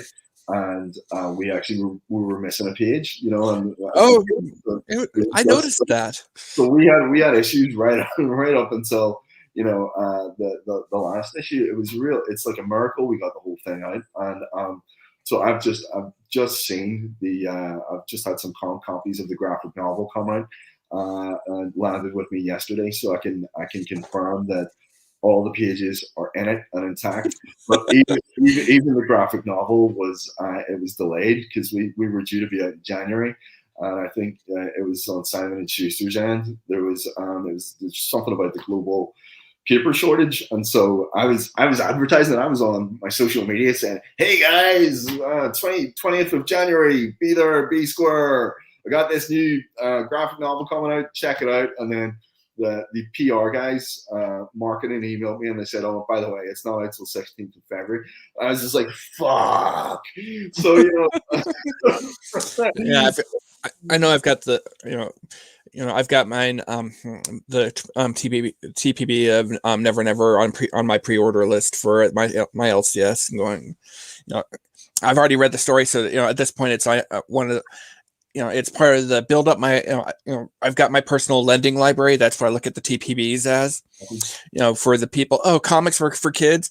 You think this is for kids? Or try to. The biggest thing is for me trying to get people to understand. And that's part of what I love about indies over more and more over stuff from the big two. The big two. There's damn near 2,000 different Spider-Man books out there, single issues. Same with Batman, same with Superman. You have this huge lore that you have to figure out. Versus an indie book, you can come in, hey, here's a new title, new character, new world, go nuts. I know it's yeah. I mean, listen. This is something I find very frustrating as well because like I say, I was a Marvel zombie for years, so I used to read a lot of the Spider-Man books, but I've found that recently the trend is to launch a new series. So they'll launch a new Spider-Man book and you'll go, "Oh, okay, great, I'll get on board." And then you find out it's a limited series and it's only going to be like 6 issues, and then they'll collect it into, it's like they did Peter Parker Spider-Man with Chip Zdarsky, and it turned out being like 2 arcs long. It was great. It was one of the greatest Spider-Man comics I've read recently. The art was just fantastic. I'm trying to remember who did the art. Was it Ron Garney or someone? But I just remember I loved it, and it was a real, slobber knocker of a storyline. And then it turned out it was only a limited series. It was going to be 2 arcs long, and I was like, "What? I've come on to this new book, and now you're taking it away from me." But I mean, I guess it's always been like that. It's always launch and relaunch, but at the minute it seems like everything's running for about 5 issues, and then like Darkhawk, I picked up Darkhawk because I love Carl Higgins. And I was like, "Oh, a new Darkhawk series," and it turns out it's like it's only going to be 5 or 6 issues. I was like, "Man." Yeah, that was me with Transformers Shattered Glass. I was going, "Oh my god, this is so good!" And then they took it away from me. You hit it. I'm gonna pick up the TPB because I missed it. Yeah. But I'd kind of dipped out at the end of the James Roberts era, so I need to maybe dip back in again. Yeah, funny story about Chip Zdarsky. I've had lunch with him. Oh, really? Yeah. Nice guy? He doesn't know it, but yes. We were at Emerald City Comic Con, and got in line for this place to get euros. Mm-hmm. And he and I ended up having had these the little tables at the restaurant in the convention center right next to each other. Oh, that's fantastic. Oh, it was and it wasn't, because I knew who he was, and what was just wanting, oh my god, I'm sitting next to, and and out of everybody at the con, he's the one guy I did not get a book signed by, because I wanted to leave him alone. He was he was trying to making phone calls, and having lunch with a friend, and so I was right there next to Chip for half hour. And you didn't want to ruin it. I know, I get it. Funny, I think Chip Zdarsky's one of the best new guys. I think his stuff's fantastic. His Daredevil run is just that one I liked. And he did Invaders as well. He did a run of Invaders. He did it was the What If Symbiote Spider-Man. I love the guy's stuff. I picked up Silver Coin, but I haven't actually read it yet. But big fan. Yeah, there's so much stuff out there.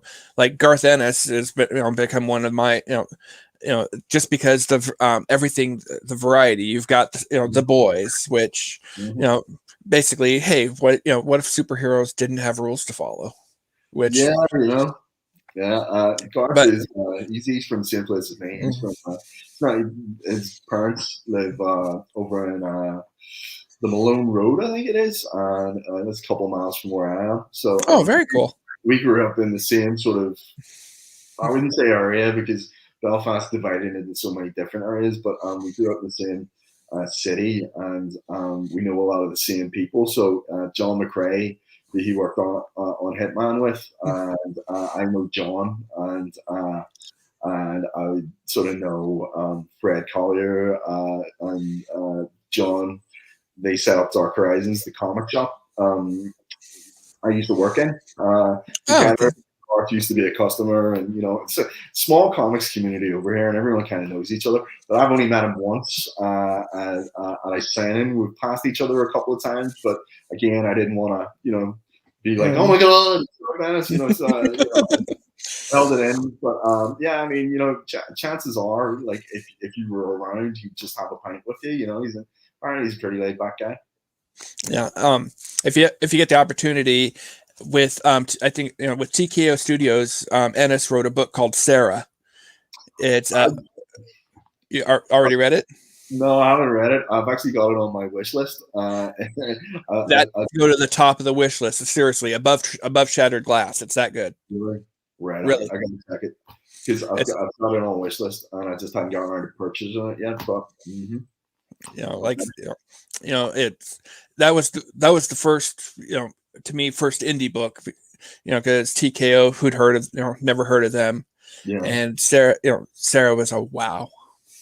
It's funny because Ennis, some of his stuff that he does at any level, like I read all his cross stuff that he did at Avatar, and sometimes I feel he's better when he's reined in, but like whenever editorial really have the reins on him, but he's done some World War II stuff. Night Witches was phenomenal.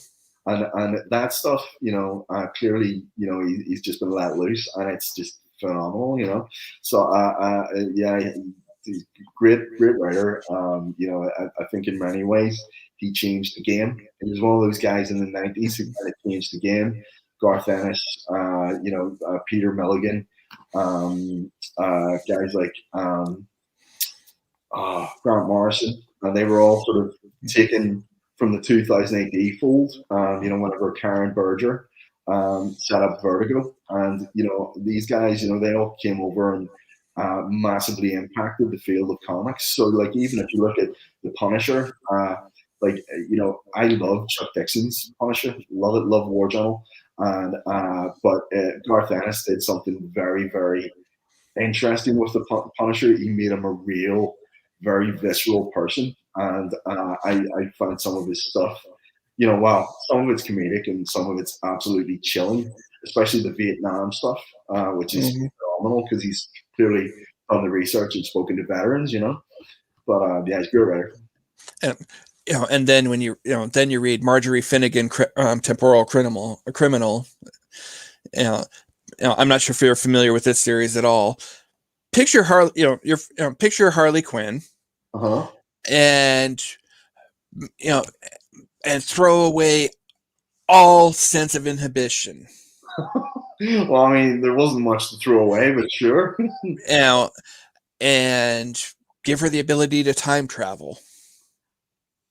Okay, that really. So what's this series called? Marjorie Finnegan, Temporal Criminal. I've never heard of it. I've completely missed it. It's with AWA Upshot. Right, and this is Garth Ennis. This is Garth Ennis, and I went, because I was originally going, okay, because I especially knew, I was familiar with Mr. Ennis's work through, with Sarah and all, and Night Witches, and then I went, oh my, Yeah, right. I got to check that out then, because everything he does with, he's got a very, I would just say, derogatory idea of superheroes. He loves to sort of, as we would say over here, take the piss. He loves to take the piss out of superheroes, which I love. I think I remember the time he had Wolverine on over by Moore, and I thought it was really funny. But it was irreverent. It was so irreverent. I love superheroes, and I do view them sort of in a very reverential fashion. But he grew up on Judge Dredd and War Comics, so great attitude. Yeah, with Marjorie Finnegan, basically he took a piss on everybody. It was beautiful. I laughed my ass off. Well, I will have to check that out. Marjorie Finnegan, Temporal Criminal. All right. Yeah. We're rapidly approaching an hour and 45 minutes. So just wanted to go one more thing before wrapping it up. Sure. Every guest I have come on the show, we always do what I call the force board. You've got it's what we got here is basically all the nine notable Star Wars movies, episodes 1 through 1, actually 12, 1 through 9, and then we have Solo, the Ewok movies, Rogue One. And now the big question for the question I have for you here is, okay, you've got out of these 12, where does your name go? It's probably. I mean, I'm probably going to say Empire. And by the way, and there will be no judgment. I will ask why, but I'm not going to pass judgment. I mean, I'm probably going to go with Empire, and I will tell you why. Because Empire, as a child growing up, I loved Jedi more. I loved Return of the Jedi. I thought it was, just an amazing movie in terms of the themes. This the final clash between good and evil with Luke and Vader, and then Vader and the Emperor. And then also I remember just Yoda passing into the Force was really emotionally quite affecting for me as a child.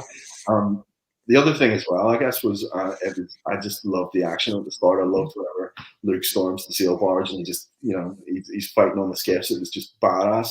And the final battle with Lando, flying the Millennium Falcon into the Death Star and Wedge, taking point. I was just like, this is so badass. As a kid, I loved that more. But as an adult, thematically, I think Empire is a much more deep, ballsier movie. It's got a lot more happening. It's actually when it really is soap operatic stuff, but played seriously. So whenever Vader reveals himself as Luke's father, that is so impacting.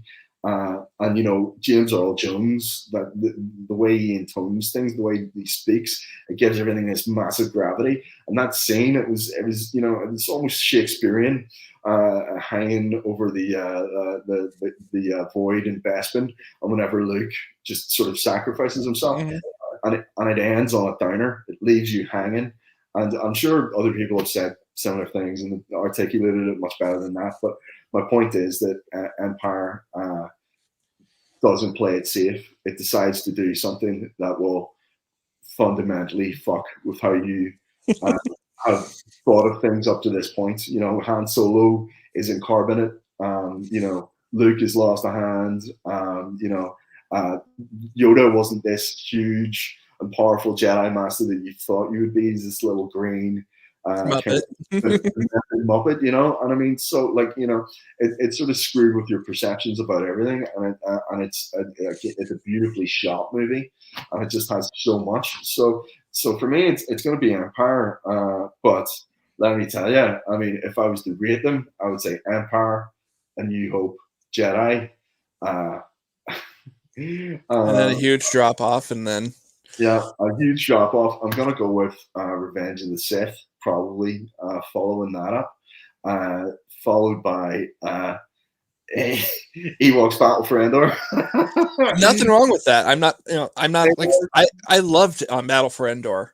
Oh, I loved it. It had Teak, the little guy who buzzed around. Wilford Brimley.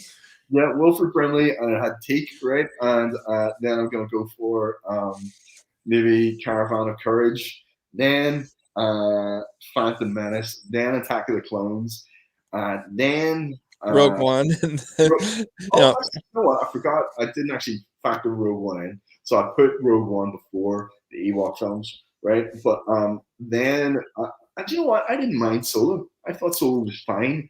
It just, you know, it got a bad rap because it came off the back of The Last Jedi, which was like a massive betrayal of the fan base, right?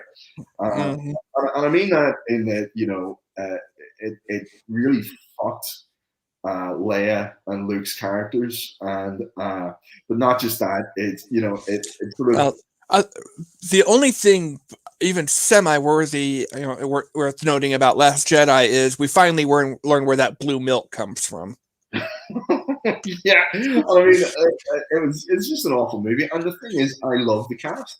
Like, I love Daisy Ridley, I love Oscar Isaacs, and I have so much love for John Boyega, because John Boyega, maybe not known to a lot of people, is a Star Wars superfan. Like, he read all the expanded universe stuff. He was a huge Star Wars fan, and so you can tell how let down he was by getting sidelined in those movies. So I've a lot of love for John Boyega.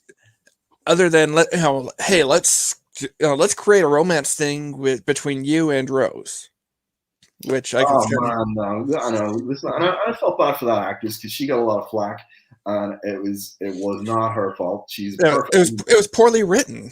Yeah, at best. It's a badly written movie, badly executed, terribly plotted, terribly executed, beautiful to look at. It's absolutely stunning. Performances, in so much as, you know, the actors had anything to work with, were good. And again, you had a lot, you know, you had like Benicio del Toro, totally wasted. Like, this is a fantastic actor who gets wasted in a throwaway role, you know. It's just stuff like that bothers me. I'm trying to remember what it was, but, you know, because I remember talking with my friend right afterwards, going, okay, we're not going to see him again. Yeah, he's gone. That's it. And it's so sad because, you know, like this is like one of the finest actors, you know, Benicio del Toro, and they just sort of chuck him away. He's just like, he's in it for like, you know, 5 minutes if even. But, you know, it was a massive disservice to the actors involved, but also to the fans. And I know there's people who like it, and you know what? Everyone's entitled to their opinion, and that's fine. But I personally thought it was horrible, and it killed me slightly inside. Honestly, I think it would have been better if it had been, my buddy Brian pointed this out to me. It would have been really good if it wasn't part of the Canon 9, the Canon 9. If it was more like an Ewok adventure. Yeah, well, listen, you know, if you want to take all that stuff and, you know, basically decanonize it, I can completely understand. I can let it exist. That will not bother me. Oh. You know, the idea that this is part of this Skywalker saga. I mean, I can even go back and forgive the prequels, which were, you know, poorly executed. They were nicely. Lucas had a grand sort of how would you say, it was almost like a mythic idea for what these films were going to be as a startup. And he went back and executed it poorly. It was clunky, you know. And I think Dave Filoni did a lot of the damage with the Clone Wars TV show, where he expanded on things and he gave you more in depth. But as executed by Lucas, and this is a guy that won like 20 years out of the director's chair, they were clunky movies and they felt totally inorganic. And, you know, and again, you had some of the best components. You had Sam Jackson in them. I'm a massive Sam Jackson fan. I love Mace Windu. Tamura Morrison as Django Fett. You had all this cool stuff that was happening, but it was just badly executed. So I can even forgive those movies because I can see what they were trying to do, and Lucas clearly had a plan. And Dave Filoni came in and did a lot of, damage control. But with the sequel trilogy, they didn't have a plan, and they went into just like throwing shit on a wall to see what stuck, and everybody done a disservice. And again, I want to point this out. I have nothing against the filmmakers. I have nothing against the actors or actresses. In fact, I love them all as independent individuals who've done great movies in their own right. My biggest bugbear was it shit on the fans a little bit, and it was bad storytelling. More than a little bit. Yeah. Funny story with Samuel L. Jackson. Mace Windu has a purple lightsaber. Are you familiar with that story on why? I am indeed. Yeah. I want to be able to see myself when I'm on the screen. I love Samuel L. Jackson.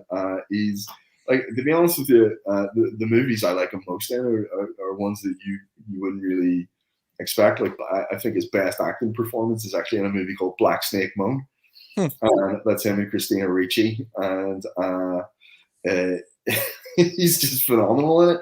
But that and Pulp Fiction, and as Gator in is it Do the Right Thing? I can't remember. It's one of the Spike Lee movies, and I always liked him more as kind of like somebody who playing something out of character or out of type than whenever he's playing the typical bad motherfucker Sam Jackson, which is his typical role. And I love that role, but I love it whenever he subverts your expectation a bit. And ironically, I'm saying subvert expectations after having just talked about The Last Jedi, which subverted everybody's expectations. Everybody fucking hated it, but well, then again, with regards to that, when the Marvel movies, one of my top 3, Captain Marvel. I think I'm one of the only people out there that goes, hey, I like that better than most of the other stuff that was done. All right, fair play. Well, everyone's got their thing. I mean, I get it. Brie Larson's not well liked as an actress, but that the movie itself. I think her comments may have impacted upon the movie more than the actual movie, if you know what I mean. I mean, the movie was just a standard Marvel fare, but Brie was out there doing press, and I think she may have said a few incendiary. She may have dropped a few bombs, and people got upset.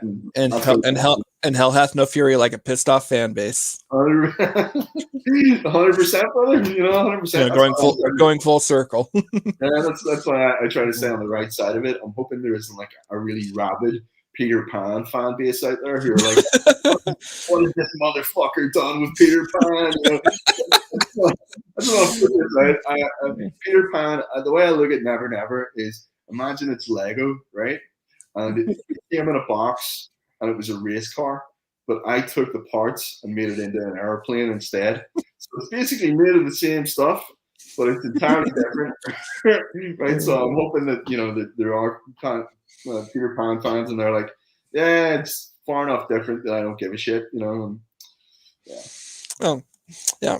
But going back to when you were talking about for your choices with Empire, you are in pretty good company there.